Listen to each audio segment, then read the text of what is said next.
milionário bem-sucedido, dono de um império empresarial, decide parar em uma simples padaria de bairro para comprar um café e fica paralisado ao avistar sua ex-esposa visivelmente abatida, carregando 2 pequenos gêmeos nos braços, enquanto conta desesperadamente algumas moedas amassadas na palma da mão, tentando juntar o suficiente para comprar apenas um pão.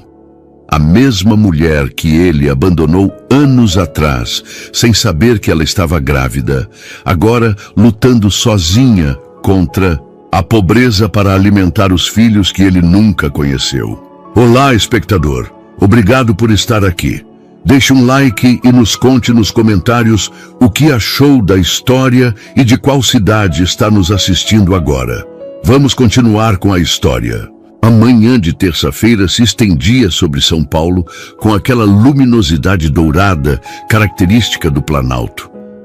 As ruas já fervilhavam com o ritmo acelerado de uma metrópole que nunca dorme completamente, onde o aroma do café recém-moído se misturava à fumaça dos ônibus e ao som perpétuo das buzinas em uma sinfonia urbana familiar.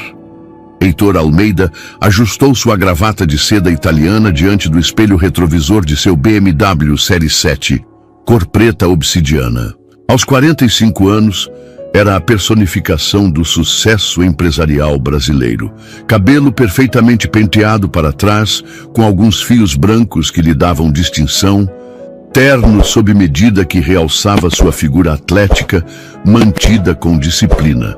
Quase militar, e um relógio Patek Philippe, que custava mais que o salário anual da maioria das pessoas. Seu império imobiliário se estendia pelos bairros mais exclusivos da capital. Torres de luxo em Alphaville, condomínios residenciais em Mincent, Morumbi, shoppings em Jardins. Cada projeto levava sua marca de perfeição obsessiva, cada detalhe calculado para maximizar tanto a rentabilidade quanto o prestígio. Era um homem que havia transformado a ambição em arte e o dinheiro em sua única linguagem de amor próprio. Celular vibrou sobre o painel de couro. Sua assistente, Patrícia, lhe lembrava da reunião com os investidores japoneses, marcada para as 11. Tudo sob controle, murmurou enquanto estacionava em frente à modesta padaria Doçura da Vovó, um estabelecimento que destoava completamente da paisagem de vidro e aço onde habitualmente se movimentava. A razão dessa parada inusitada era puramente prática. A padaria ficava a apenas 2 quadras de seu novo projeto, um complexo residencial de luxo que transformaria completamente aquele bairro de classe média. Enquanto os arquitetos finalizavam os últimos detalhes, ele havia decidido tomar um café rápido e observar o território que em breve seria seu. Ao empurrar a porta de madeira desgastada, um sino anunciou sua entrada. O interior transportava a outra época. Paredes pintadas de amarelo desbotado, vitrines de vidro embaçado exibindo sonhos, conchas e orelhas polvilhadas com açúcar, e o aroma envolvente de massa fermentada e canela que despertava memórias ancestrais. Heitor se sentiu estranhamente deslocado entre as mesas de fórmica e as cadeiras de plástico. Seu terno de $3.000 parecia uma fantasia naquele universo paralelo, onde o tempo transcorria em ritmo diferente.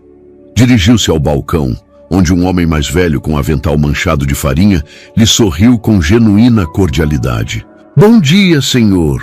Em que posso ajudá-lo?" "Um café americano, por favor", respondeu Heitor, consultando seu relógio com impaciência. Tinha exatamente 15 minutos antes de se dirigir ao escritório. Foi então que a viu. No início, foi apenas uma silhueta familiar que ativou algum mecanismo adormecido em sua memória. Uma mulher de costas, inclinada sobre o balcão de pães, contando cuidadosamente as moedas de uma bolsa gasta. Seu cabelo negro, antes sempre perfeitamente arrumado, agora preso em um rabo de cavalo simples. Seus ombros, outrora orgulhosamente erguidos, levemente caídos pelo peso invisível de responsabilidades não compartilhadas. Mas foram as duas pequenas figuras a cada lado dela que pararam seu coração como um relógio quebrado. Duas crianças, idênticas, de aproximadamente 4 anos, com enormes olhos cor de mel e cabelo negro azabache. Uma delas agarrava-se à calça jeans desgastada da mulher, enquanto a outra observava com curiosidade infantil os pães doces do balcão, seu dedinho apontando para uma concha com chocolate. "Mamãe, podemos levar 2?" perguntou a criança. Com voz melodiosa, a mulher contou novamente as moedas, sua testa enrugada pela concentração e algo que parecia preocupação. "Só podemos levar uma, meu amor. Vamos dividir em casa." Heitor reconheceu aquela voz antes de ver seu rosto. 5 anos desvaneceram-se em um instante como fumaça dispersa pelo vento. Sua ex-esposa, Camila, estava ali, a 3 metros de distância, vivendo uma realidade que ele jamais havia imaginado. O mundo parou. O barulho da cidade tornou-se um zumbido distante. Seu café esfriou em suas mãos trêmulas enquanto observava a cena que redefiniria para sempre sua existência perfeitamente. Ordenada, as crianças tinham seus olhos. O tempo se fragmentou em 1000 pedaços, como um cristal que se choca contra o asfalto. Heitor permaneceu imóvel, o café fumegante em suas mãos, transformado em uma âncora que o mantinha conectado à realidade, enquanto sua mente navegava por um oceano de lembranças que ele acreditava ter enterrado para sempre. Camila Souza. Sua esposa durante 7 anos, sua companheira de sonhos, a mulher que ele havia amado com a mesma intensidade obsessiva com que agora perseguia o sucesso empresarial. Vê-la ali, em circunstâncias tão humildes, era como contemplar os restos de um naufrágio em que ele mesmo havia sido tanto vítima quanto algoz. Ele a observou enquanto ela continuava contando as moedas, seus dedos finos, os mesmos que, um dia, acariciaram seu rosto com infinita ternura, agora marcados pelo trabalho e pela preocupação. Ela vestia uma blusa branca simples, levemente desgastada nos punhos, e um jeans que já vira dias melhores. Seus sapatos, embora limpos, mostravam o desgaste de quem caminha longas distâncias por necessidade, não por prazer. Mas era seu rosto o que mais o comovia. As linhas finas ao redor de seus olhos falavam de noites em claro, de preocupações, que haviam esculpido sulcos em sua pele, como rios que moldam a terra. No entanto, ela mantinha aquela dignidade natural que sempre a havia caracterizado, aquela elegância inata que nenhuma circunstância poderia lhe arrebatar completamente. As crianças esperavam pacientemente, com aquela docilidade que só possuem os pequenos que aprenderam muito cedo que nem sempre se pode ter o que se deseja. O mais alto dos dois, apenas alguns centímetros de diferença, tinha uma pequena cicatriz na sobrancelha esquerda, enquanto o outro vestia uma camiseta de super-herói com um buraco discretamente remendado no cotovelo. "Seu Miguel", disse Camila ao padeiro com voz suave, mas firme, "poderia me dar só meio quilo de pãezinhos? É o que me alcança hoje." O homem mais velho, com olhos bondosos emoldurados por rugas profundas, olhou para ela com compaixão. "Camila, minha filha, você sabe que aqui sempre tem algo para você e as crianças. Não se preocupe com..." "Não", interrompeu ela com gentileza, mas determinação. "Sempre paguei o que consumo, e não vou mudar isso agora. Só os pãezinhos, por favor." Heitor sentiu como se lhe tivessem cravado uma faca no peito. A mulher que um dia viveu em uma casa de 600 metros quadrados, no Morumbi, que tinha um armário cheio de vestidos de grife e joias que brilhavam como estrelas capturadas, agora contava moedas para comprar pão básico para seus filhos. Seus filhos. A certeza o atingiu com a força de um tsunami. Não precisava de provas científicas, não requeria confirmação médica. Aquelas crianças tinham seus olhos cor de mel, a mesma forma de inclinar a cabeça quando estavam pensativos, o mesmo gesto de franzir levemente a testa que ele havia herdado de seu pai. A genética não mente, e naqueles pequenos rostos ele reconhecia fragmentos de si mesmo misturados com a beleza serena de Camila. As lembranças se aglomeraram como uma avalanche imparável. As intermináveis sessões em clínicas de fertilização, as injeções de hormônios que converteram Camila em uma montanha-russa emocional, os exames médicos que invadiam sua intimidade, os procedimentos que transformaram o ato de amor em uma equação científica fria e calculada. Ele lembrou vividamente da última briga, 3 dias antes de ela sair de casa. Havia sido uma sexta-feira à noite, depois de outra reunião com investidores que se estendeu até altas horas. Chegou em casa depois das 11, esperando encontrar Camila dormindo. Mas ela o esperava na sala com os olhos vermelhos e um laudo médico nas mãos. Heitor, temos uma última chance, dissera ela com a voz quebrada, mas esperançosa. O médico diz que podemos tentar mais uma vez com a fertilização in vitro. Os parâmetros estão melhores do que nunca. Ele, exausto pelas pressões do trabalho, frustrado por anos de decepções, havia respondido com uma crueldade que ainda o atormentava. Não posso mais, Camila. Não posso continuar adiando minha vida, meus negócios, meu futuro por um sonho que talvez nunca se realize. Decidi que não quero ser pai. Quero me concentrar em construir meu império, não em perseguir fantasias.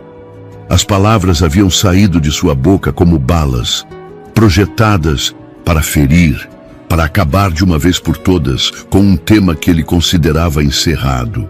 Nunca esqueceria a expressão de Camila, como se ele tivesse arrancado fisicamente seu coração do peito. 3 dias depois, ela havia partido, levando apenas uma mala e deixando seu anel de casamento sobre a mesa do café da manhã, junto a uma nota que dizia simplesmente: espero que você encontre a felicidade que busca. Agora, 5 anos depois, ali estavam as consequências de seu egoísmo, materializadas em 2 pequenos seres humanos que desconheciam sua existência. O silêncio. Na padaria, havia se tornado denso como a massa que repousava nos fornos. Heitor observou seu Miguel embrulhar cuidadosamente os pãezinhos em papel pardo, suas mãos experientes trabalhando com a lentidão deliberada de quem entende que alguns momentos não devem ser apressados. As crianças seguiam cada movimento, com a fascinação própria de sua idade, alheias ao drama emocional que se desenvolvia a metros de distância. São R$12, minha filha, disse o padeiro com voz suave. Camila contou as moedas mais uma vez, separando-as meticulosamente sobre o balcão de vidro embaçado. R$9,50. Seu rosto se tensionou levemente, mas ela manteve a compostura com aquela elegância natural que nenhuma adversidade havia conseguido quebrar. Seu Miguel, poderia me dar só 8 pãezinhos então? Foi naquele momento que Heitor reagiu. Suas pernas se moveram por vontade própria, atravessando o pequeno espaço que o separava de seu passado. O som de seus sapatos italianos contra o piso de mosaico ecoou como tiros no ar quieto. Desculpe, disse com a voz mais rouca do que pretendia, colocando uma nota de R$200 sobre o balcão. Tome para tudo que a senhora precisar e dê algo doce para as crianças também. Camila virou-se lentamente, como se tivesse ouvido um fantasma pronunciar seu nome. Seus olhos cor de café, aqueles mesmos olhos que um dia o olharam com adoração incondicional, encontraram-se com os dele após 5 anos de ausência. O impacto foi mútuo e devastador. Heitor, murmurou seu nome como se fosse uma oração ou uma maldição, Ele não conseguia distinguir qual. Os gêmeos olharam para o homem alto e elegante que havia surgido do nada. Sua curiosidade infantil era palpável, mas eles permaneceram perto da mãe, percebendo instintivamente a tensão que se havia instalado no ambiente. Camila, respondeu ele, seu nome saindo de seus lábios como um eco do passado. Não esperava, quer dizer, não sabia que estava aqui, completou ela com um sorriso que não chegou aos olhos. Ou que tinha filhos. A pergunta caiu entre eles como uma pedra em um lago, criando ondas que se expandiam para todos os cantos da pequena padaria. Seu Miguel, com a sabedoria de quem viveu o suficiente para reconhecer os momentos íntimos, retirou-se discretamente para a copa, levando consigo a atenção das crianças com a promessa de mostrar como se faz o pão doce. São lindos, conseguiu articular Heitor, sua voz carregada de emoções que ele não sabia como nomear. Chamam-se Diogo e Mateus, disse Camila, seu tom deliberadamente neutro. Tem 4 anos. 4 anos. A matemática era cruel, mas precisa. Se tinham 4 anos, haviam sido concebidos exatamente quando sua mente se recusava a completar o cálculo, mas seu coração já havia chegado à conclusão inevitável. Camila, eu não, interrompeu ela com firmeza, mas sem levantar a voz. Não aqui, não agora. Seus olhos se dirigiram para onde as crianças riam com seu Miguel, que lhes havia dado pequenos pedaços de massa para brincarem. São meus filhos, Heitor, só meus. A declaração foi um golpe direto no plexo solar. Heitor sentiu como se o ar tivesse sido sugado de seus pulmões. Meus também? Perguntou, embora já conhecesse a resposta. Camila calou-se por longos segundos, seu olhar perdido em algum ponto além dele. Quando finalmente falou, sua voz soava cansada, como se estivesse carregando um peso impossível há muito tempo. Você lembra o que me disse na última noite? Você lembra exatamente quais palavras usou? Claro que se lembrava. Estavam gravadas em sua memória como cicatrizes na alma. Decidi que não quero ser pai.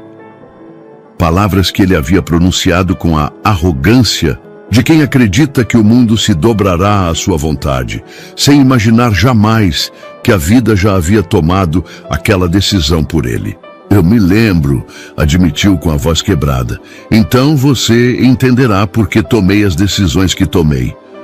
Camila pegou o pacote de pãezinhos que seu Miguel havia deixado sobre o balcão, junto com uma sacolinha pequena de sonhos que ele claramente havia acrescentado por cortesia. Obrigada pelos pães. As crianças e eu precisamos ir. Espere, implorou Heitor, estendendo a mão sem chegar a tocá-la. Por favor, precisamos conversar. Preciso te explicar. Explicar o quê? Perguntou ela, virando-se mais uma vez para enfrentá-lo. Que agora que me viu aqui contando moedas, de repente você lembrou que talvez sim queria ser pai? Que sua consciência despertou quando viu que seus filhos existem sem seu conforto financeiro? As palavras foram como bofetadas, cada uma mais certeira que a anterior. Heitor percebeu que não tinha argumentos, não tinha justificativas que não soassem pateticamente egoístas. Não é isso? Mentiu, porque em parte era exatamente isso. Diogo, Mateus, venham, vamos embora. Chamou Camila as crianças, que obedeceram imediatamente, tomando cada uma de suas mãos. Enquanto se dirigiam à porta, Mateus virou-se para olhar Heitor com aqueles olhos dourados que eram um espelho dos seus. Obrigado pelo pão, senhor, disse com a cortesia que sua mãe lhe havia ensinado. A porta se fechou atrás deles com um som final, deixando Heitor sozinho com seu Miguel, seu café frio e o peso sufocante de 5 anos de ausência paterna. Dias posteriores ao encontro na padaria se arrastaram como uma ferida aberta que se recusa a cicatrizar.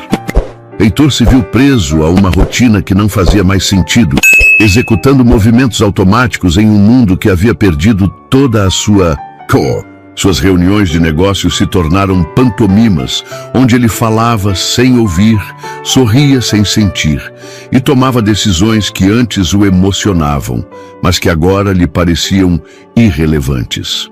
Seu escritório no 42º andar da Torre São Paulo, com vista panorâmica para toda a cidade, havia se transformado em uma prisão de vidro e aço. Os arranha-céus, que um dia simbolizaram suas conquistas, agora o observavam com indiferença, lembrando-o de que ele havia construído um império de solidão. Cada superfície refletora lhe devolvia a imagem de um homem bem-sucedido e profundamente vazio. Patrícia, sua assistente de confiança durante 8 anos, começou a notar as mudanças. O homem que chegava pontualmente às 7 da manhã e saía depois das 10 da noite, agora permanecia imóvel em frente à sua mesa, olhando pela janela para um horizonte que parecia ter se tornado inatingível. Senhor Almeida, disse ela uma tarde, depositando cuidadosamente uma xícara de café sobre sua mesa de mogno, os japoneses ligaram 3 vezes. Querem confirmar a data para a apresentação do Projeto Palmeiras. Devo remarcar para a próxima semana?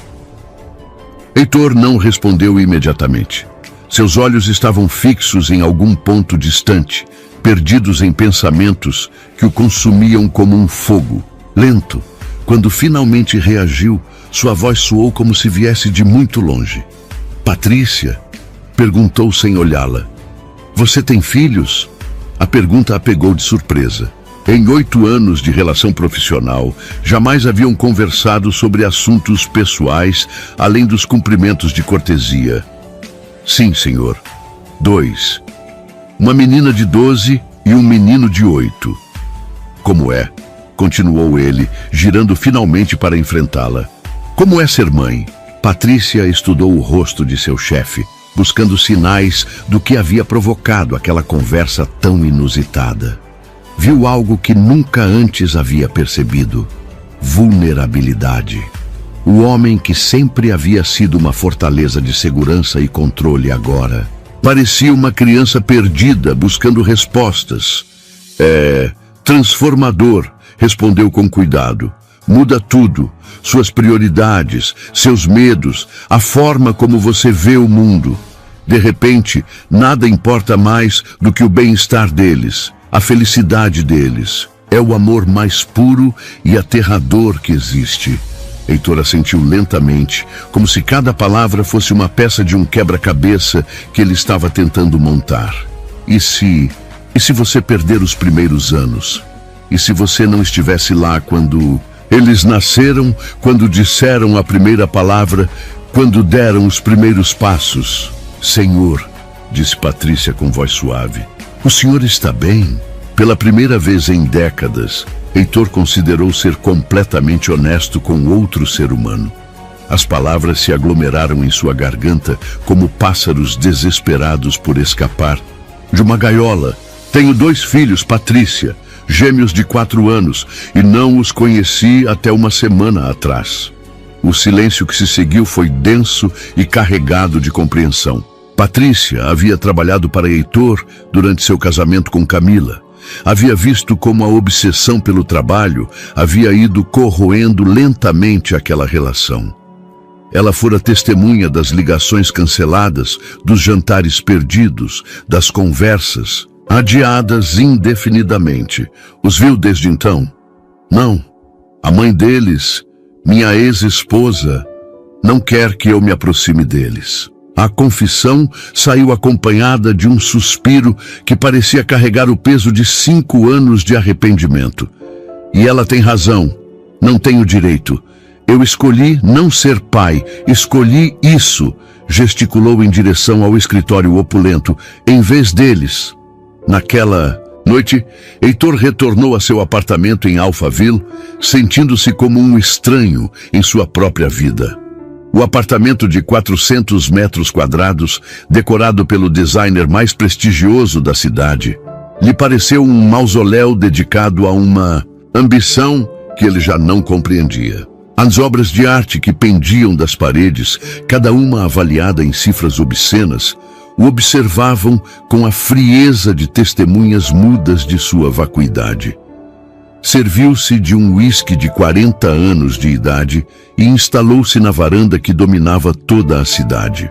As luzes de milhões de lares piscavam como estrelas terrestres, cada uma representando famílias que compartilhavam jantares, risadas, discussões, abraços. Vidas reais, cheias de problemas pequenos e alegrias genuínas. Em algum lugar daquela imensidão urbana, Camila estava ajudando Diogo e Mateus com as tarefas, lendo-lhes uma história antes de dormir, beijando suas testas e sussurrando palavras de amor que ele nunca tivera a oportunidade de pronunciar. Seus filhos, porque eram seus, ele não tinha dúvidas a respeito, estavam crescendo sem conhecer sua existência, construindo memórias em que ele era apenas uma ausência. O telefone tocou, interrompendo seus pensamentos. Era seu sócio, majoritário, Ricardo Mendes, com notícias sobre o novo empreendimento em Jardins. Enquanto Ricardo falava com entusiasmo sobre margens de lucro e projeções de vendas, Heitor percebeu que as palavras o alcançavam como ecos distorcidos, sem significado real.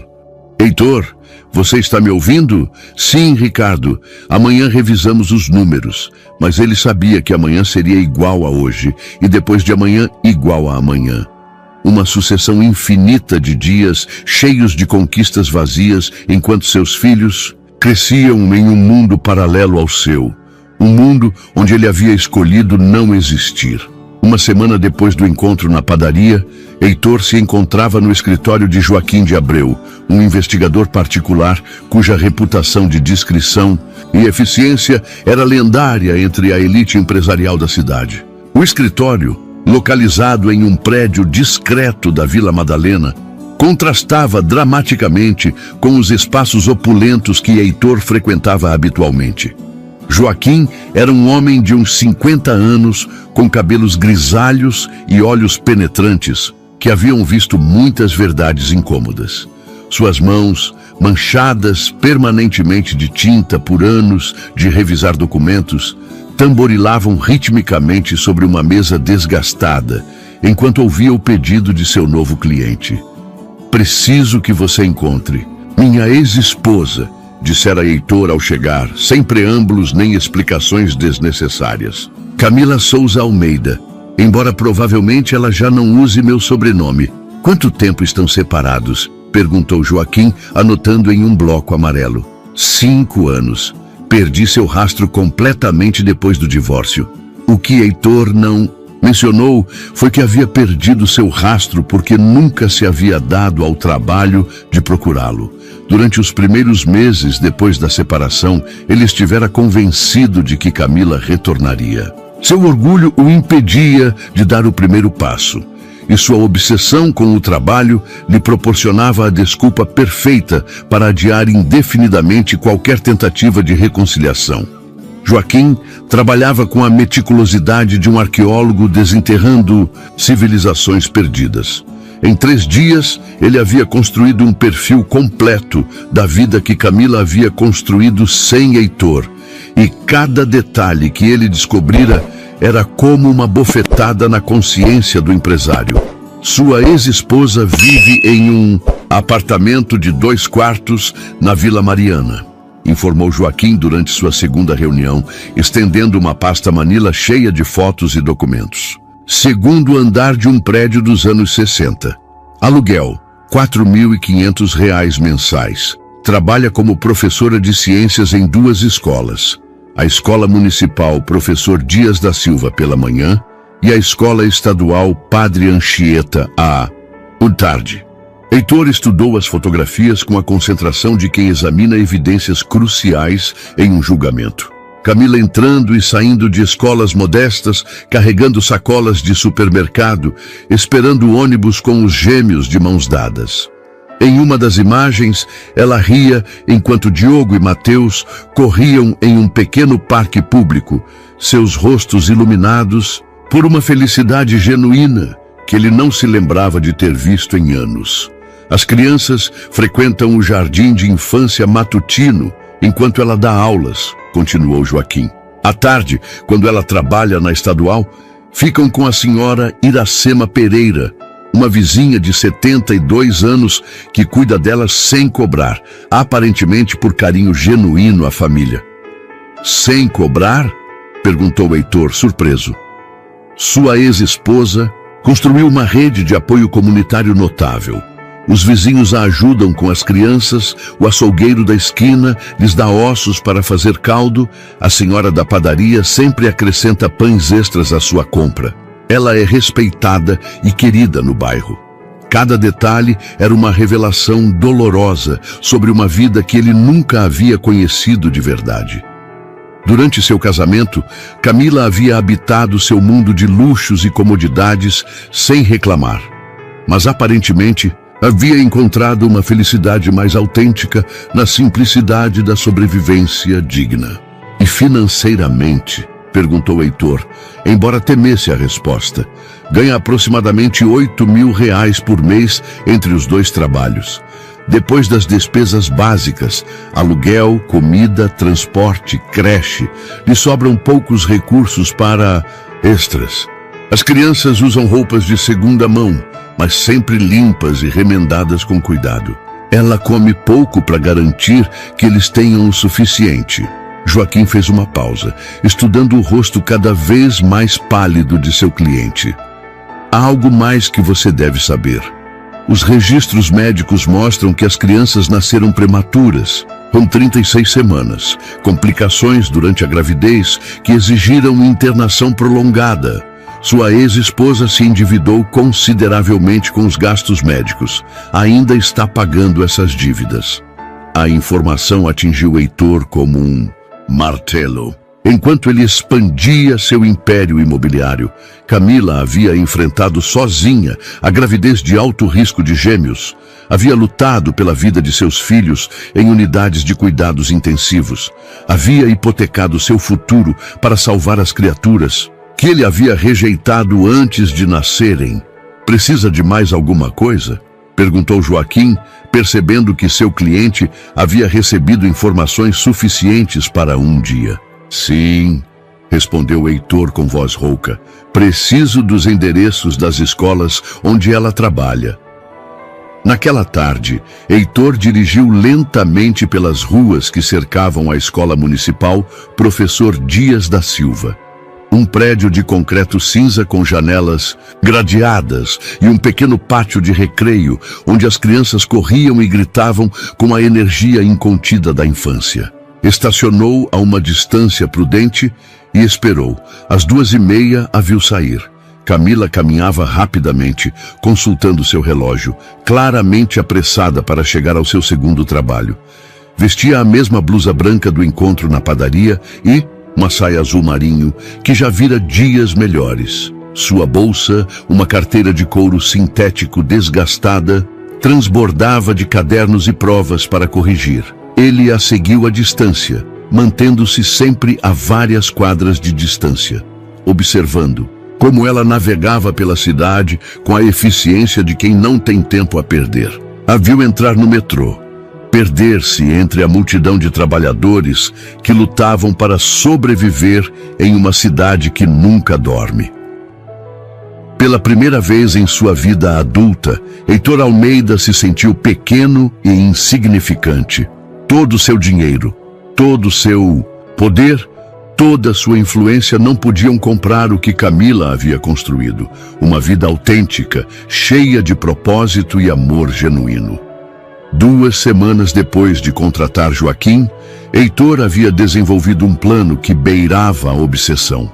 Se não podia se aproximar diretamente de Camila sem despertar sua desconfiança, encontraria uma maneira indireta, uma que apelasse para sua natureza generosa e sua dedicação à educação. A ideia surgiu enquanto ele revisava os projetos de um novo empreendimento comercial na zona sul da cidade. O que aconteceria se ele resolvesse investir na reforma de escolas públicas? O que aconteceria se a escola municipal Professor Dias da Silva, onde Camila dava aulas de ciências, fosse selecionada para receber uma doação significativa. Patrícia havia aprendido a não questionar as decisões cada vez mais erráticas de seu chefe, mas o pedido daquela manhã a havia pego completamente de surpresa. Quer doar R$2 milhões para construir um laboratório de ciências em uma escola municipal? Repetiu, consultando suas anotações para ter certeza de que havia ouvido corretamente. Correto. E quero que seja completamente anônimo inicialmente. Mencionem apenas que é de um benfeitor privado interessado na educação científica das crianças brasileiras. Senhor Almeida, posso perguntar o que motivou esse súbito interesse na filantropia educacional? Heitor a olhou por cima de sua mesa, ponderando quanta verdade podia compartilhar, sem parecer completamente desequilibrado. Digamos que eu tive uma revelação sobre a importância da educação infantil precoce. A diretora da escola municipal, professor Dias da Silva, professora Helena Costa, era uma mulher de 60 anos que havia dedicado sua vida inteira à educação pública. Quando recebeu a ligação da empresa de Heitor, inicialmente pensou que se tratava de uma brincadeira. Ninguém doava R$2 milhões a escolas públicas de bairros populares sem motivos ulteriores. E o senhor diz que não querem nada em troca. E perguntou pela terceira vez durante a reunião em seu escritório. Uma sala pequena e austera, decorada unicamente com desenhos de crianças e certificados de reconhecimento emoldurados em molduras baratas. Absolutamente nada, confirmou Patrícia, que havia sido designada para conduzir a negociação. O único requisito é que o laboratório esteja pronto e funcionando antes do próximo ano letivo. A professora Laura olhou pela janela para o pátio da escola, onde as crianças brincavam, em um espaço que claramente precisava de manutenção. As salas de aula careciam de recursos básicos, os banheiros precisavam de reparos urgentes e a biblioteca tinha mais livros danificados do que úteis. Por que, especificamente, um laboratório de ciências? Perguntou ela. Nosso benfeitor acredita firmemente na importância de fomentar o pensamento científico desde cedo. Quer que as crianças tenham acesso a microscópios, materiais de química básica, modelos anatômicos, tudo o que for necessário para despertar a curiosidade delas pelo mundo natural. A notícia se espalhou pela escola como rastilho de pólvora. Os professores, acostumados a trabalhar com recursos mínimos e máxima criatividade, não conseguiam acreditar que alguém tivesse pensado neles. Carmen recebeu a notícia enquanto corrigia provas na pequena sala que servia como laboratório, improvisado, equipado apenas com uma pia que pingava e alguns cartazes desbotados do sistema solar. R$2 milhões? Repetiu para sua colega, a professora Marta Souza, que havia corrido para lhe dar a notícia. Você tem certeza? Helena nos reuniu a todos esta manhã. Vão construir um laboratório de verdade, Carmen, com todo o equipamento que sempre sonhamos. Microscópios para cada mesa, materiais para experimentos, um quadro interativo, até ar-condicionado. Carmen sentiu uma mistura de emoção e ceticismo. Em seus 5 anos ensinando em escolas públicas, ela havia aprendido que promessas grandiosas raramente se materializavam e que por trás da generosidade aparentemente desinteressada costumava haver motivações ocultas. Sabemos quem é o doador? Essa é a parte estranha. Ele quer permanecer completamente anônimo. Só disseram que é um empresário de sucesso que quer retribuir à comunidade. Naquela tarde, enquanto Carmen esperava o ônibus depois do seu segundo emprego, não conseguia parar de pensar na doação. R$2 milhões mudariam completamente a forma como ela podia ensinar ciências. As crianças poderiam ver células reais em microscópios, em vez de apenas imaginá-las através de desenhos em livros velhos. poderiam realizar experimentos químicos básicos em vez de apenas ler sobre eles. Mas algo em toda a situação lhe causava um incômodo que ela não conseguia nomear. 3 dias depois, os trabalhadores chegaram à escola. Uma empresa de construção de prestígio, do tipo que geralmente trabalhava em projetos milionários para corporações multinacionais, havia sido contratada para transformar 2 salas de aula em um laboratório de ciências de última geração. O mestre de obras, um homem chamado Roberto, procurou especificamente Carmen durante o primeiro dia de trabalho. "A senhora é a professora Vaz?" perguntou ele, consultando uma nota em sua prancheta. "Sim, em que posso ajudá-lo?" "Meu chefe me pediu especificamente para consultar a senhora sobre os detalhes do laboratório. Ele quer se certificar de que tudo esteja exatamente como a senhora precisa para ensinar com eficácia." A especificidade da instrução a surpreendeu. Por que um doador anônimo estaria particularmente interessado em suas opiniões específicas sobre o projeto do laboratório? "Bem", disse ela lentamente, "seria maravilhoso ter estações de trabalho para grupos pequenos e definitivamente precisamos de uma área segura para armazenar produtos químicos." Enquanto descrevia seus sonhos pedagógicos a Roberto, que anotava meticulosamente, Carmen não conseguia se livrar da sensação de que havia algo familiar em toda aquela situação, algo que não conseguia identificar, mas que lhe provocava uma crescente inquietação no estômago. Em algum lugar da cidade, Estevão recebia relatórios diários sobre o progresso da construção, perguntando especificamente se a professora Vaz parecia satisfeita com os avanços. Ele era um espião em sua própria operação de generosidade, tentando desesperadamente se aproximar de uma mulher que havia aprendido a desconfiar de presentes perfeitos demais. O laboratório estava praticamente terminado quando Carmen descobriu a verdade. Tinha sido uma tarde especialmente agitada na escola estadual José de Anchieta, onde um experimento com vulcões de bicarbonato havia dado terrivelmente errado, deixando-a coberta de uma mistura pegajosa que exigiu um improviso de banho no banheiro dos professores. Ela voltou à escola primária mais tarde do que o habitual para pegar alguns materiais que havia esquecido, encontrando o prédio praticamente vazio, exceto pelos seguranças e alguns trabalhadores que davam os últimos retoques no laboratório. As luzes estavam acesas em sua futura sala de aula, revelando um espaço que parecia saído de uma universidade particular. Mesas de trabalho de aço inoxidável, microscópios digitais de última geração e um quadro interativo que provavelmente custava mais do que seu salário de 6 meses. Enquanto admirava o equipamento que transformaria completamente sua forma de ensinar, ela ouviu vozes no corredor.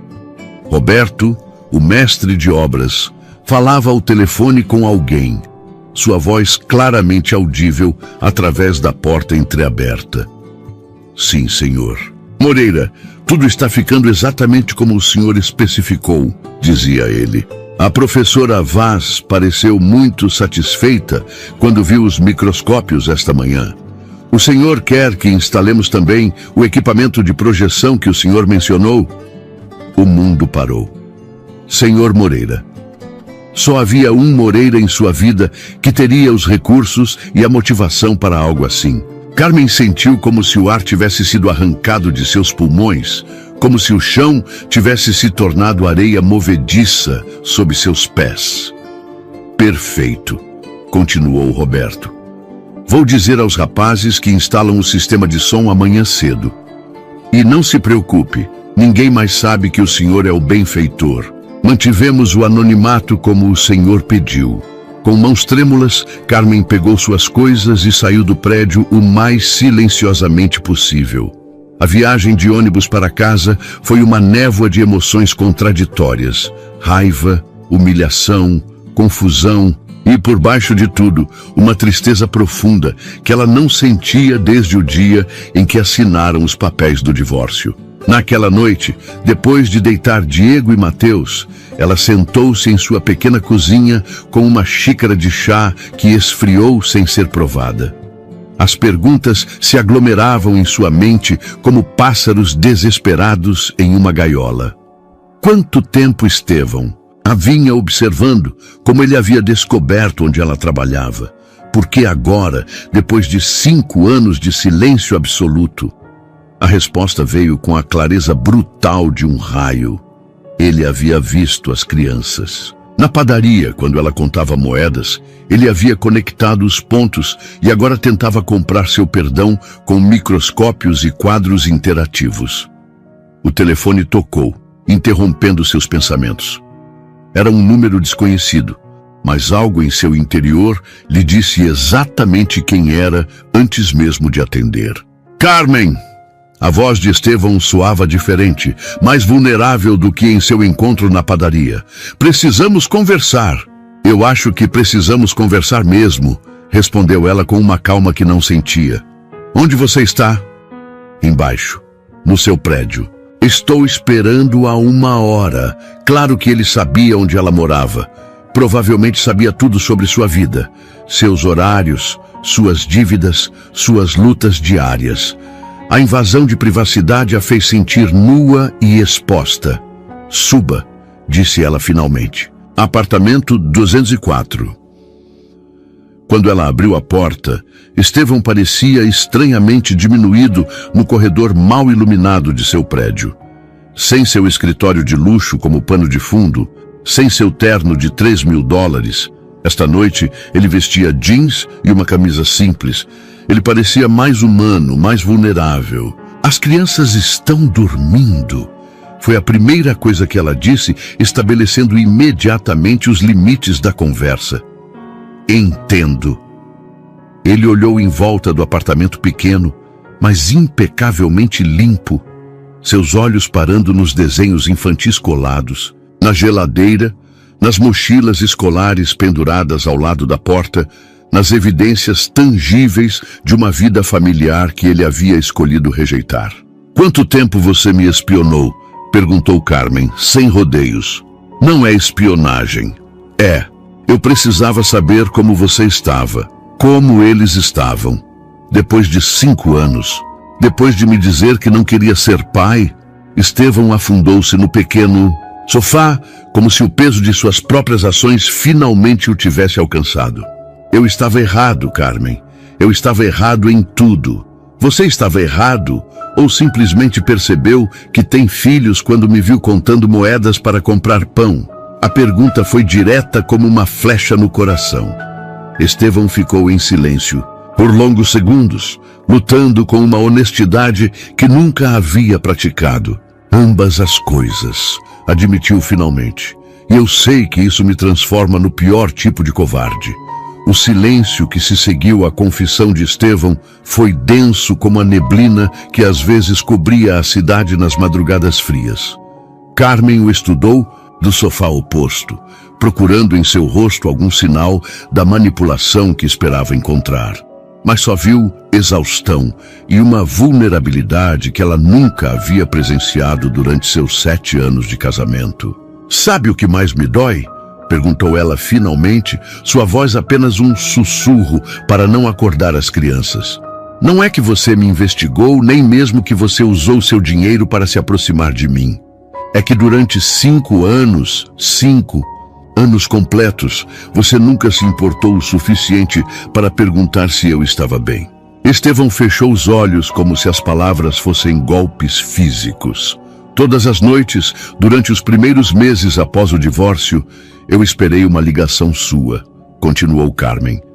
Cada vez que o telefone tocava, cada vez que batiam na porta, eu pensava que talvez você tivesse mudado de ideia, que talvez você quisesse saber como eu estava me virando sozinha.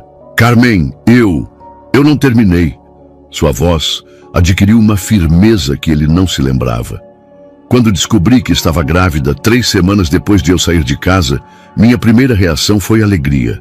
Alegria pura e inocente, porque eu pensei, que talvez, apenas talvez, essa notícia fizesse você reconsiderar tudo o que você havia dito. Estevão abriu os olhos, enfrentando o olhar de sua ex-esposa com uma expressão de dor que parecia emanar do mais profundo de seu ser. Mas então, eu me lembrei das suas palavras exatas. Eu decidi que não quero ser pai. Você não disse, não estou pronto. Ou, talvez mais tarde, você disse que não queria ser pai. Fim. Então eu tomei uma decisão que eu acreditei que respeitava sua vontade. Que decisão? Criá-los sozinha. Criá-los sozinha. Ela se corrigiu. E pela primeira vez, desde que ele havia chegado, um pequeno e triste sorriso cruzou seu rosto. Porque eles acabaram sendo dois. Gêmeos idênticos que chegaram ao mundo lutando por suas vidas 36 semanas após a concepção. A informação atingiu Estevão como uma avalanche. Ele não apenas havia perdido o nascimento de seus filhos, mas havia estado ausente durante o que claramente havia sido uma experiência traumática. Complicações, síndrome de transfusão feto-fetal, explicou Carmen com a precisão clínica de alguém que havia vivido aquelas palavras médicas dia e noite por meses. Diego estava recebendo muito fluxo sanguíneo e Mateus muito pouco. Eles tiveram que fazer uma cirurgia a laser intrauterina para separá-los. 2 meses de internação após o nascimento. Diego pesou 1,2 kg ao nascer. Mateus, mal 1 quilo. Estevão sentiu que o ar se tornava denso, difícil de respirar. Enquanto ele supervisionava a construção de torres de luxo e negociava contratos milionários, seus filhos haviam lutado por suas vidas em incubadoras, com máquinas, respirando por eles. Você está bem? Eles estão bem agora? Diego tem uma cicatriz na sobrancelha de quando uma das vias intravenosas infectou. Mateus usa óculos para corrigir uma pequena miopia que provavelmente é consequência da prematuridade. Fora isso, são crianças completamente saudáveis, normais, incríveis. Quanto custou? Todo o tratamento, a internação. Carmen riu, mas não havia humor no som. Você quer saber quanto custa salvar a vida dos seus filhos quando você não tem um seguro? Médico particular? R$400 mil. Dinheiro que eu não tinha e que ainda estou pagando. A cifra era irrisória para alguém com a fortuna de Estevão. Mas ele entendeu imediatamente que para Carmen havia representado uma montanha financeira impossível de escalar. Por que você não me ligou? Independentemente do que tinha acontecido entre nós, você tinha o direito... Direito a quê? Ela o interrompeu. A me rejeitar uma segunda vez? A me dizer que os problemas médicos de uns filhos que você não queria não eram sua responsabilidade? Eu nunca teria dito isso. Não, porque quando eu te disse que queria tentar a fertilização mais uma vez, sua resposta foi que você não ia continuar adiando sua vida por fantasias. O que te faz pensar que você teria reagido diferente se eu tivesse te ligado em pânico do hospital? Estevão não tinha resposta, porque a verdade era que ele não sabia que tipo de homem ele havia sido 5 anos atrás. Só sabia que aquele homem agora lhe parecia um estranho egoísta e desprezível. Eles são meus, disse ele finalmente, não como uma pergunta, mas como uma declaração que ele precisava pronunciar em voz alta. Sim, eles são seus, biologicamente. Mas em todos os aspectos que realmente importam. As noites em claro quando eles tinham febre, os primeiros passos, as primeiras palavras, os contos antes de dormir, os joelhos ralados, os abraços quando eles tinham pesadelos. Em tudo isso, eles só são meus. As palavras de Carmen ressoaram no pequeno apartamento como o eco de uma sentença final. Estevão permaneceu imóvel, processando não apenas o que havia ouvido, mas o peso acumulado de 5 anos de decisões que agora se revelavam como os erros mais devastadores de sua vida. Posso vê-los? Ele perguntou com a voz quebrada. Só Só vê-los dormindo. Não preciso acordá-los nem nada. Só preciso... Você precisa do quê, Estevão? Perguntou Carmen, mas seu tom havia perdido parte da dureza anterior. Havia algo no desespero de seu ex-marido que tocava uma fibra que ela acreditava ter cortado para sempre. Eu preciso saber que eles são reais, que eles existem, que não é só um pesadelo em que eu os perdi antes de conhecê-los. Carmen estudou seu rosto por longos segundos. O homem à sua frente não se parecia com o empresário arrogante que havia escolhido sua carreira acima de sua família. Aquele homem parecia quebrado, genuinamente arrependido, mas também perigosamente vulnerável. 5 minutos. Ela concordou. Finalmente. E não faça barulho. O quarto das crianças era pequeno, mas aconchegante. 2 camas individuais separadas por um criado mudo, onde repousavam alguns livros de histórias e um copo d'água. As paredes estavam decoradas com desenhos que eles mesmos haviam feito. Famílias de palitos, casas com chaminés fumegantes, sóis sorridentes que ocupavam cantos inteiros do papel. Diego dormia de bruços, um dos braços pendurado para fora da cama, sua respiração profunda e regular. A pequena cicatriz em sua sobrancelha era quase invisível na penumbra, mas Estevão a notou imediatamente. Mateus dormia de lado, abraçando um dinossauro de pelúcia desgastado, seus óculos infantis dobrados cuidadosamente sobre a mesinha. Eles parecem tão pequenos, murmurou Estevão, sem perceber que havia falado em voz alta. Eles cresceram muito, sussurrou Carmen. Diego já lê palavras completas e Mateus consegue contar até 100. Eles adoram quando eu leio sobre dinossauros e planetas. Estevão observou cada detalhe. A forma como o cabelo de Diego se arrebentava na cabeça, exatamente como o seu. Como Mateus tinha as mãos de Carmen, mas as maçãs do rosto altas da família, Moreira. Eles eram uma combinação perfeita de ambos, pequenos seres humanos completos que haviam crescido sem conhecer metade de sua herança genética. Eles perguntam por mim. A pergunta saiu antes que ela pudesse detê-la. No começo, sim, admitiu Carmen em voz baixa. Quando eles tinham 3 anos e viam outras crianças com pais, eles perguntavam onde estava o deles. Eu disse a eles que o pai deles morava muito longe e não podia visitá-los. Muito longe? Era mais fácil do que explicar a eles que o pai deles havia decidido que não os queria antes mesmo de nascerem.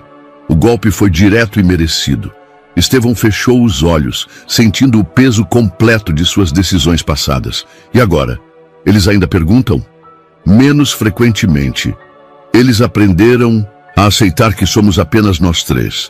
Dona Mercedes, a vizinha que cuida deles, é como uma avó para eles. O senhor Carlos da banca de frutas dá maçãs para eles às sextas-feiras. Eles construíram sua própria versão de uma família extensa. Eles saíram do quarto em silêncio. De volta à sala, Estevão sentou-se pesadamente, como se tivesse envelhecido uma década naqueles 5 minutos. O que você quer, Estevão? Realmente, o que você quer? A pergunta era simples, mas carregada de implicações. Estevão tomou tempo para considerar sua resposta, porque ele entendeu que esta poderia ser sua única chance de ser completamente honesto. Eu quero conhecê-los. Eu quero fazer parte das vidas deles. Eu quero consertar o laboratório da sua escola, porque eu genuinamente acredito que você merece ter as melhores ferramentas para ensinar, não porque seja uma forma de manipulá-la. Eu quero pagar as dívidas médicas que você nunca deveria ter enfrentado sozinha. Eu quero... Você quer comprar seu caminho de volta para nossas vidas? Não, respondeu ele com uma firmeza que o surpreendeu a si mesmo. Eu quero ganhar o direito de estar nas vidas deles. Dia a dia, decisão a decisão, demonstrando que eu mudei, que o homem que disse aquelas coisas terríveis já não existe. Carmen o observou com uma mistura de ceticismo e algo que poderia ser esperança. As crianças não são um experimento, Estevão. Você não pode tentar ser pai por algumas semanas e depois decidir que é muito difícil ou que interfere com seus negócios. Se você vai entrar nas vidas deles, tem que ser para ficar. Eu entendo, de verdade, porque Diego chorou por 2 semanas quando o peixinho dourado que eu dei a ele de aniversário morreu. Você consegue imaginar o que faria a ele um pai aparecer em sua vida e depois desaparecer de novo? A imagem de seus filhos chorando por sua ausência foi mais dolorosa do que qualquer perda financeira que ele tivesse experimentado. Eu não vou desaparecer, prometeu ele, mas eu entendo que você precisa de tempo para acreditar em mim. Eu preciso de mais do que tempo, Estevão. Eu preciso de provas. As provas começaram de forma sutil, mas implacável. Carmen havia concordado em permitir que Estevão participasse gradualmente de eventos públicos relacionados às crianças, festivais escolares, peças de teatro, competições esportivas, mas com condições rígidas, nada de presentes caros, nada de promessas grandiosas e definitivamente nada que revelasse sua identidade como pai biológico até que ela decidisse que ele estava pronto.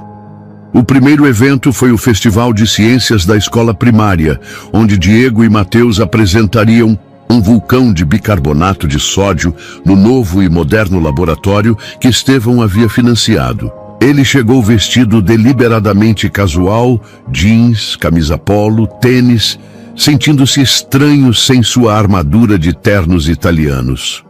"Olha, mamãe, nosso vulcão é o mais alto", gritou Diego com emoção quando viu Carmen chegando, correndo em sua direção, com as mãos manchadas de plastilina vermelha e tinta dourada. "É lindo, meu amor", respondeu ela, abraçando-o sem se importar que sua blusa branca ficasse marcada com pequenas marcas de dedos sujos.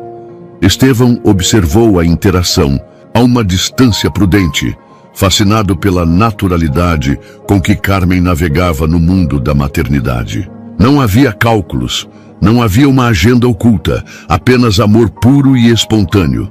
"Quem é aquele senhor?", perguntou Mateus, apontando discretamente para Estevão, que havia parado imóvel como um intruso em um território sagrado. "É um amigo", respondeu Carmen após uma pausa quase imperceptível. "Ele se chama Estevão. Ajudou a conseguir o dinheiro para nosso novo laboratório." As crianças o olharam com a curiosidade imparcial própria de sua idade. Não havia conhecimento de traições passadas, não havia expectativas complicadas. Apenas 2 pequenos cientistas, orgulhosos de seu projeto de vulcão. "O senhor também é professor?", e perguntou Diego com a confiança natural de uma criança acostumada a que os adultos se interessem genuinamente em seus feitos. "Não", respondeu Estevão, ajoelhando-se para ficar na altura das crianças. "Eu construo prédios." "Como casas?" "Sim, como casas, mas muito grandes, onde moram muitas famílias." "O senhor construiu nossa escola?", perguntou Diego. "Não, mas eu ajudei a que vocês tivessem esse laboratório novo. Está muito legal", disse Mateus com aprovação solene. "Agora, a gente pode ver células de verdade nos microscópios." A conversa foi interrompida quando outros pais começaram a se aproximar para ver as apresentações. Estevão observou como Carmen interagia com a comunidade escolar. Ela conhecia os nomes de todas as crianças, perguntava pelos irmãos mais velhos, lembrava detalhes sobre as famílias. Ela era claramente respeitada e querida, não apenas como professora, mas como membro integrante daquela pequena sociedade.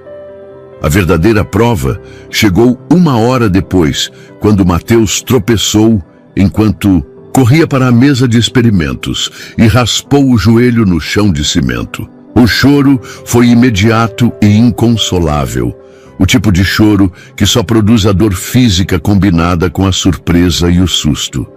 Carmen estava na outra extremidade do pátio, ajudando outro grupo de crianças com seu projeto.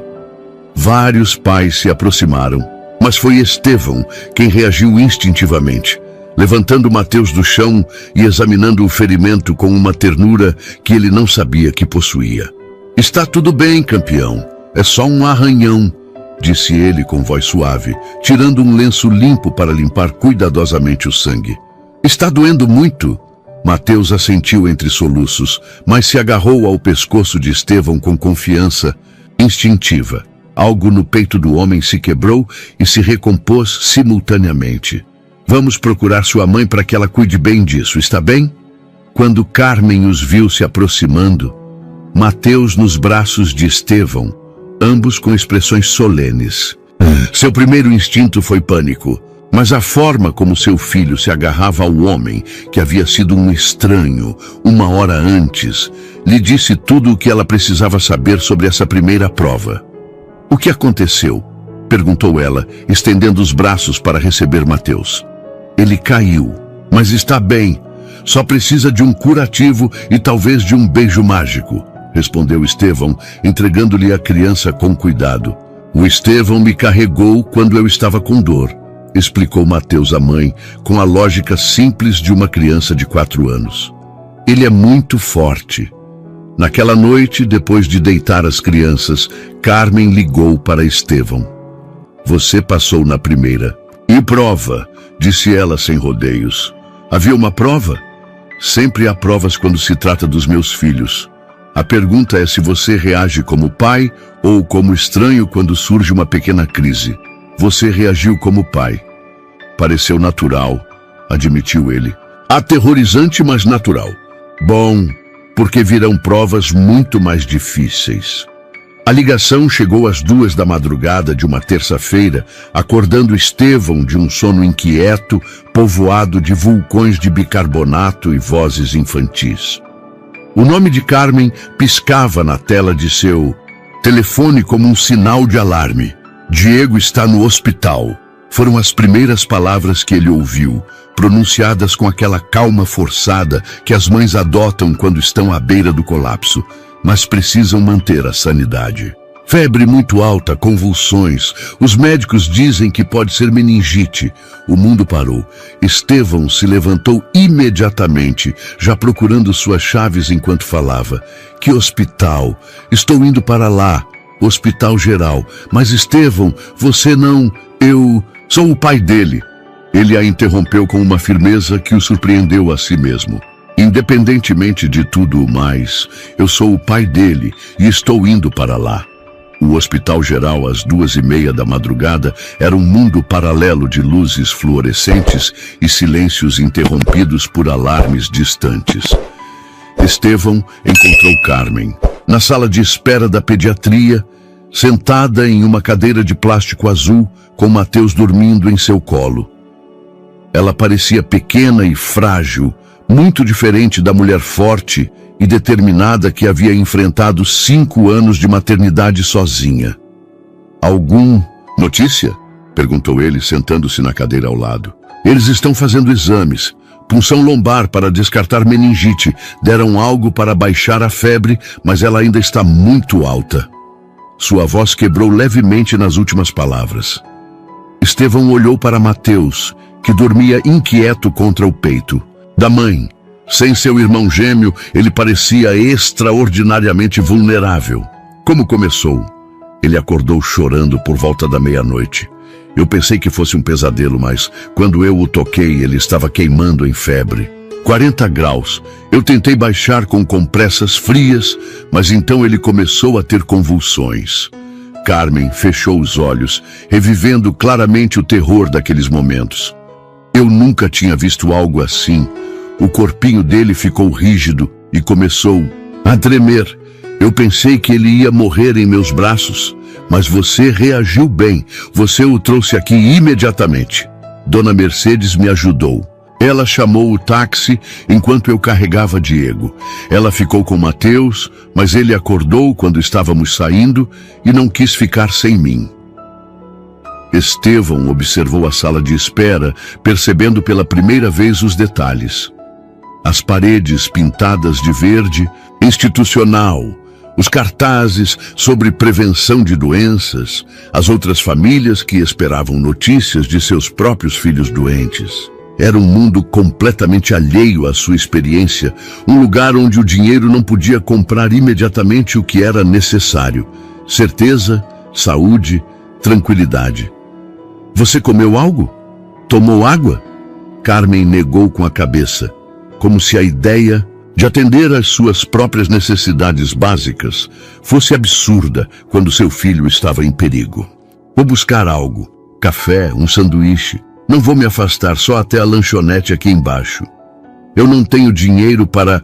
Carmen, por favor, deixe-me fazer isso. Quando ele voltou com café quente e algo para comer, encontrou Carmen conversando com um jovem médico de plantão.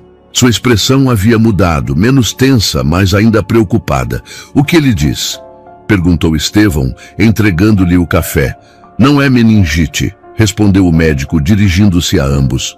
Os exames preliminares estão limpos. Parece ser uma infecção viral grave, mas nada que coloque sua vida em risco.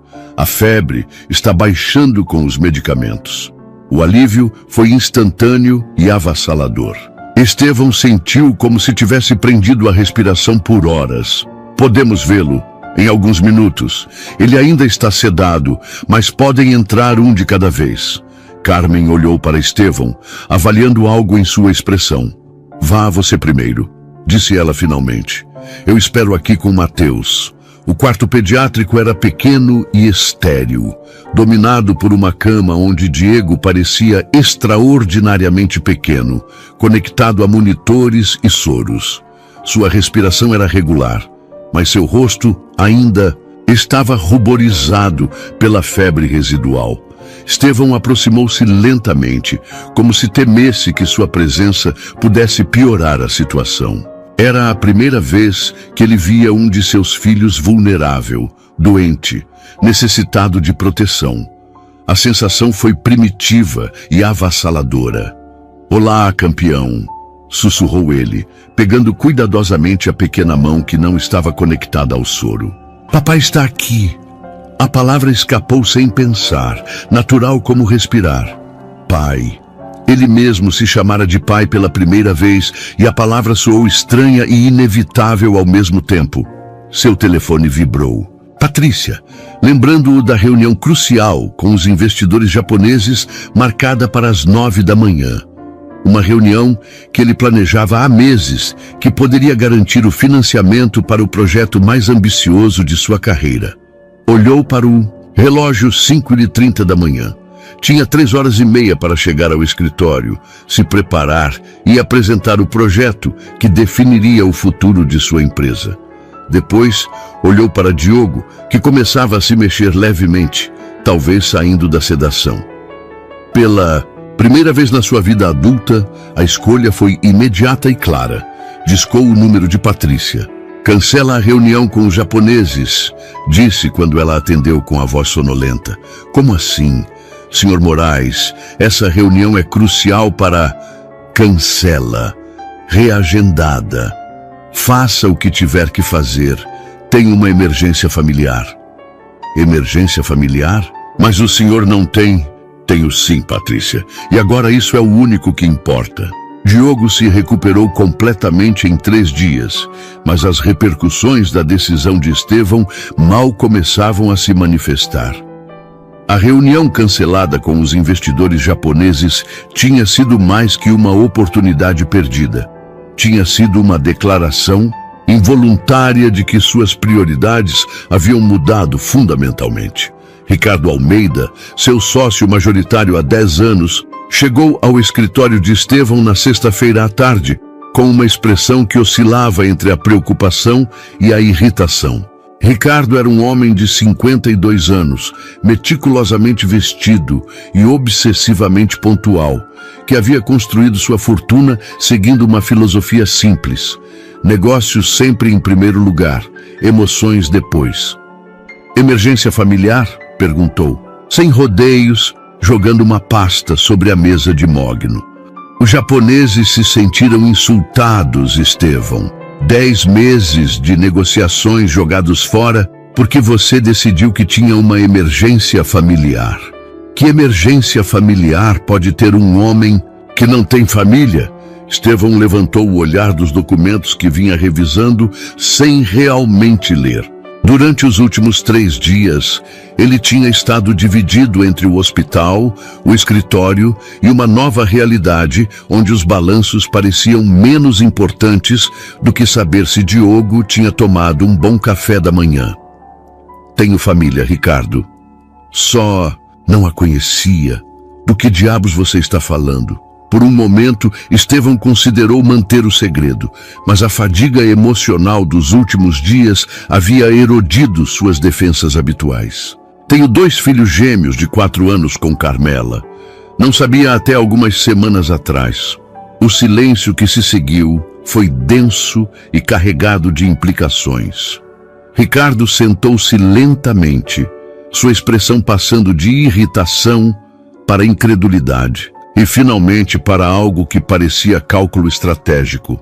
Carmela, sua ex-esposa, aquela de quem você se divorciou há 5 anos porque não queria filhos? Porque eu não queria filhos, corrigiu Estevão. Ela os teve e os criou sozinha durante 4 anos. E agora que os conheceu, o quê? Vai se tornar um pai de família dedicado?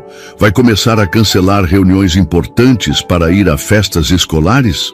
A pergunta continha uma zombaria mal disfarçada, mas também uma preocupação genuína sobre o futuro da empresa que haviam construído juntos. Não sei, Ricardo, mas sei que quando meu filho estava no hospital, não podia estar em nenhum outro lugar. Seu filho, repetiu Ricardo lentamente. Estevão, conheço você há mais de uma década. Você é o homem mais ambicioso e focado que já conheci. Você sacrificou tudo, seu casamento, sua saúde, sua vida social, para construir esse império. E agora você me diz que vai jogar tudo para o alto por 2 meninos que você nem conhecia na semana passada? Não estou jogando tudo para o alto. Estou reconsiderando as prioridades. Prioridades não se reconsideram aos 45 anos, Estevão. Elas são estabelecidas e mantidas. Você sabe o quanto me custou conseguir outra reunião com os japoneses? Tem ideia do prejuízo que você causou à nossa reputação? Estevão se levantou e caminhou até a janela que dominava toda a cidade. Lá embaixo, em algum lugar daquela imensidão urbana, Diogo e Mateus estavam provavelmente brincando no pequeno quintal do apartamento deles, alheios às batalhas financeiras que se travavam nas torres de cristal. E se pudéssemos ser bem-sucedidos, de um jeito diferente? Perguntou sem se virar. E se construíssemos algo que importe, que tenha significado além das margens de lucro? Como o quê? Laboratórios escolares? Parques infantis? Estevão, nós somos empresários, não assistentes sociais. Por que não podemos ser ambos? Ricardo ficou em silêncio por longos segundos, estudando seu sócio como se fosse um estranho. Tudo bem, disse finalmente. Entendo que descobrir que você tem filhos o tenha impactado. Mas preciso que entenda algo. Essa empresa é maior do que suas crises pessoais. Temos funcionários, investidores, compromissos. Você não pode simplesmente decidir que quer ser um pai dedicado e esperar que tudo mais se reorganize em torno de sua nova vida. Não estou pedindo que nada se reorganize, só estou dizendo que preciso encontrar um equilíbrio. Equilíbrio é um luxo que não podemos nos dar nesse nível de negócios. Ou você está completamente comprometido ou não. Está comprometido de forma alguma. Naquela noite, Estevão jantou pela primeira vez com Diogo, Mateus e Carmela no pequeno apartamento da Vila Mariana. A mesa era minúscula comparada à sala de jantar de seu apartamento de cobertura. A comida simples, sopa de legumes e quesadilhas caseiras, mas a conversa estava cheia de vida. O senhor Estevão vai vir amanhã também? Perguntou Mateus, enquanto passava geleia em um pedaço de pão. Se ele quiser, respondeu Carmela, olhando para Estevão com uma expressão que ele não conseguiu decifrar completamente. Quero o quê?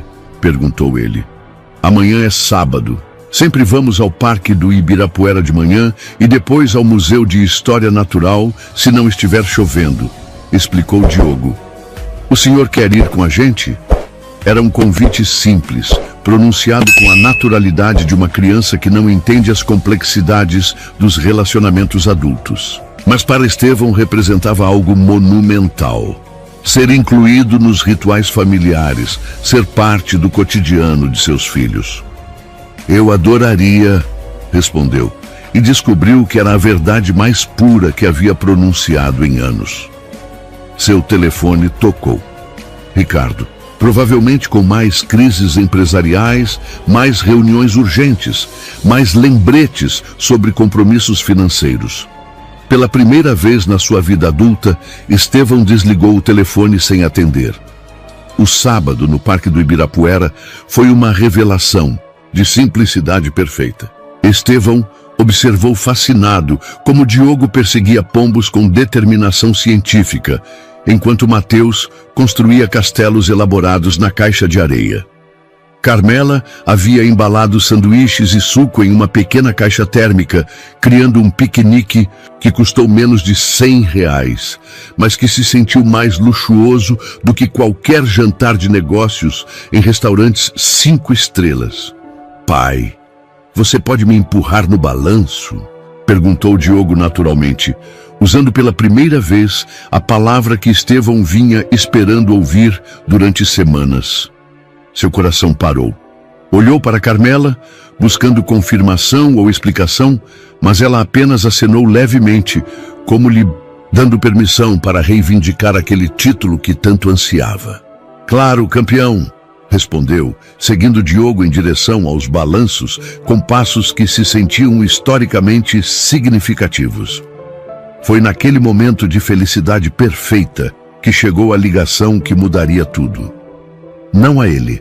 Ele havia mantido o telefone desligado como prometido, mas a Carmela... Mãe? Respondeu ela, afastando-se ligeiramente para ter privacidade. O que foi? Você está chorando? Estevão notou imediatamente a mudança em sua expressão, a forma como seu rosto ficou pálido enquanto ela ouvia. Aproximou-se instintivamente, sem conseguir ouvir as palavras, mas reconhecendo o tom de crise. Está bem, mãe. Vamos para lá. Imediatamente. Não se preocupe com mais nada. O que aconteceu? Perguntou Estevão quando ela desligou. Minha mãe teve um infarto. Está no hospital. Preciso ir para Campinas imediatamente. Suas mãos tremiam enquanto guardava o telefone. Na bolsa. Vamos todos, eu dirijo. Não, Estevão. É uma viagem de 2 horas e minha mãe não te... Ela não sabe de você. Disso. Não posso aparecer com o pai dos seus netos? Carmela olhou para ele com olhos que refletiam pânico, culpa e uma vulnerabilidade que ele não havia visto antes. Minha mãe nunca aprovou nosso casamento. Quando nos divorciamos, ela disse coisas terríveis sobre você. Se agora ela me ver chegando com você, que tipo de coisas? Que ela sempre soube que você me machucaria, que homens como você só se preocupam com dinheiro, que eu tinha sido uma boba por pensar que você poderia mudar. As palavras saíram, apressadas, carregadas de anos de dor familiar. Quando os meninos nasceram, eu disse a ela que o pai deles havia morrido em um acidente. Foi mais fácil do que explicar a verdade. O peso daquela revelação foi como um golpe físico. Não só ele havia perdido 5 anos da vida de seus filhos, mas sua sogra acreditava que ele estava morto. Dona Mercedes pode cuidar dos meninos, continuou Carmela. Eu irei sozinha a... Não, interrompeu Estevão com firmeza. Você não vai enfrentar isso sozinha. E é hora de sua mãe saber a verdade. A viagem para Campinas foi tensa e silenciosa, interrompida apenas pelas ligações periódicas para o hospital, para verificar o estado da senhora Vaz. Os meninos haviam aceitado ficar com Dona Mercedes depois que Carmela explicou que a avó estava doente, mas que eles voltariam logo. No hospital, Enquanto Carmela conversava com os médicos, Estevão se viu cara a cara com uma mulher de 70 anos, que se parecia exatamente com Carmela envelhecida. A mesma estrutura óssea elegante, os mesmos olhos, expressivos, mas marcada por anos de trabalho duro e preocupações constantes. "Quem é o senhor?" perguntou a senhora Vaz, quando o viu entrar no quarto atrás da filha. "Mãe", começou Carmela, "tem algo que preciso te dizer." "É Estevão, não é?" interrompeu a mulher mais velha, sua voz fraca, mas carregada de uma certeza que surpreendeu ambos. O pai de Diogo e Mateus. O silêncio que se seguiu foi ensurdecedor. "Como?" começou Carmela. "Os meninos têm os olhos dele, Mija. E alguns meses atrás, quando eles vieram me visitar, Diogo perguntou por que eles não tinham avô paterno, se todas as outras crianças tinham 2 avós. A senhora Vaz olhou diretamente para Estevão. "Sempre soube que ele não tinha morrido. Uma mãe sabe quando sua filha está mentindo para se proteger." "Senhora Vaz", começou Estevão, "entendo que a senhora tem razões para..." "Razões para quê? Para odiá-lo?" Sua voz se fortaleceu levemente. "Jovem, eu o odiei por 5 anos. Odiei como ele machucou minha filha, como a deixou enfrentar sozinha a gravidez, como nunca perguntou por aqueles meninos lindos." Fez uma pausa para respirar. "Mas também vi como Carmela nunca conseguiu odiá-lo completamente. Vi como ela guardou todas as fotos do casamento deles, como ela colocou nos meninos nomes que ela sabia que você gostaria." Carmela corou, claramente surpresa, que sua mãe tivesse notado esses detalhes. "Depois do meu ataque hoje", continuou a senhora Vaz, "enquanto esperava a ambulância, a única coisa em que eu conseguia pensar era naqueles meninos crescendo sem conhecer o pai. E pensei que talvez eu estivesse errada ao alimentar o ressentimento de Carmela durante todos esses anos." Estevão sentiu como se o chão tivesse se movido sob seus pés. "O que a senhora quer dizer?" "Quero dizer", disse a mulher mais velha, tomando a mão da filha, "que eu interceptei as cartas dele, todas, durante os primeiros 6 meses após o divórcio. Chegavam todas as semanas, pedindo perdão, pedindo para falar. Eu queimei todas. A confissão caiu entre eles como uma bomba, explodindo em câmera lenta. 6 meses após o infarto da senhora Vaz, a vida havia encontrado um novo equilíbrio que nenhum deles teria sido capaz de imaginar. A revelação sobre as cartas interceptadas havia aberto feridas que eles acreditavam estar fechadas, mas também havia liberado uma compreensão que permitiu a verdadeira cura. Estevão havia perdido o controle majoritário de sua empresa quando Ricardo executou uma manobra legal que aproveitou sua crescente instabilidade para formar uma aliança com investidores externos. A traição foi rápida e devastadora financeiramente, mas surpreendentemente libertadora em termos emocionais. Pela primeira vez em décadas, ele se viu livre das pressões que haviam definido sua existência. Com os recursos que lhe restaram, ele estabeleceu a Fundação Moraes Vaz, focada em fornecer apoio médico e educacional a pais solteiros de baixa renda. Carmela havia aceitado dirigir o programa educacional, usando sua experiência como professora para projetar programas que realmente funcionassem para as comunidades que serviam. "Pai, você já terminou de trabalhar?" perguntou Mateus, aparecendo na porta do escritório modesto que Estevão havia instalado no primeiro andar de sua nova casa. Uma residência confortável, mas não ostentatória, no Jardim Paulista, a apenas 10 minutos do apartamento onde Carmela e os meninos ainda viviam. "Quase, campeão. Vocês já terminaram a lição de casa?" "Sim, e a mamãe disse que podemos ir ao parque se não estiver chovendo." Estevão olhou pela janela para o céu de São Paulo, onde as nuvens se acumulavam com a promessa de uma tarde chuvosa típica de setembro. Mas ele havia aprendido que os planos podem ser mudados, que a flexibilidade era mais valiosa do que a rigidez e que as tardes chuvosas podiam ser perfeitas para construções de Lego e sessões de leitura. Diga à mamãe que vou em 5 minutos, respondeu, guardando os documentos da fundação em sua mesa de madeira simples. A transição não tinha sido fácil. Os primeiros meses após a revelação tinham sido cheios de conversas difíceis, terapia familiar e o trabalho lento de reconstruir a confiança que havia sido erodida por anos de mal-entendidos. Carmela precisou de tempo para processar que sua mãe, tentando protegê-la, havia perpetuado uma separação que talvez não precisasse ter durado tanto. Diogo e Mateus, com a adaptabilidade natural das crianças, haviam aceitado gradualmente a presença permanente do pai em suas vidas. Ele já não era o Sr. Estevão que ajudou com o laboratório, mas simplesmente pai. Um título que Estevão havia conquistado dia a dia, festa escolar após festa escolar, joelho ralado após joelho ralado. A senhora Vaz havia se recuperado completamente de seu infarto e agora vivia alternativamente entre Campinas e São Paulo, dividindo seu tempo entre sua casa tradicional e ajudando a cuidar dos netos que finalmente haviam conhecido o pai. Seu relacionamento com Estevão havia evoluído de hostilidade para respeito cauteloso e finalmente para algo que se parecia com afeição. Às vezes, as segundas chances chegam disfarçadas de crises. Ela lhe dissera uma tarde, enquanto o ajudava a preparar o lanche das crianças. Naquela tarde chuvosa de setembro, enquanto construíam uma cidade de Lego na sala de Carmela, Estevão observou sua família reconstruída. Diogo explicava com seriedade científica por que certos blocos não podiam ir em determinadas posições, enquanto Mateus adicionava elementos criativos que desafiavam todas as leis da engenharia.